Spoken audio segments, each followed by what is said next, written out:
నమస్కారం.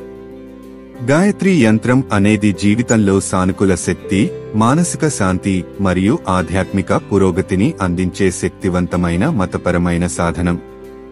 దీన్ని ఇంట్లో వ్యవస్థాపించడం వల్ల తెలివితేటలు, ఏకాగ్రత మరియు నిర్ణయాత్మక శక్తి పెరుగుతుంది. ఈ యంత్రం ప్రతికూల శక్తులను తొలగిస్తుంది మరియు ఆనందం, శ్రేయస్సు మరియు విజయానికి మార్గం తెరుస్తుంది. విద్యార్థులకు, ఉద్యోగార్థులకు మరియు వ్యాపారంలో విజయం సాధించాలనుకునే వారికి ఇది చాలా ప్రయోజనకరంగా పరిగణించబడుతుంది. సోమవారం, గురువారం లేదా పూనం లేదా అమావాస్య వంటి ఏదైనా పవిత్రమైన తేదీ యంత్రం యొక్క సంస్థాపనకు తగనది. పరికరాన్ని ఇంటి ఈశాన్య దిశలో లేదా అధ్యయన గదిలో ఉంచండి.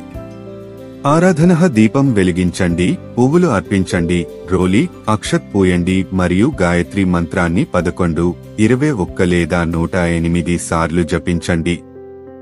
ఓం భూర్భువః స్వః తత్సవితుర్వరేణ్యం భర్గో దేవస్య ధీమహి ధియో యో నః ప్రచోదయాత్. క్రమం తప్పకుండా ప్రార్థించండి. ప్రతిరోజు వాయిద్యం ముందు దీపం వెలిగించి గాయత్రి మంత్రాన్ని జపించండి. ధన్యవాడ్.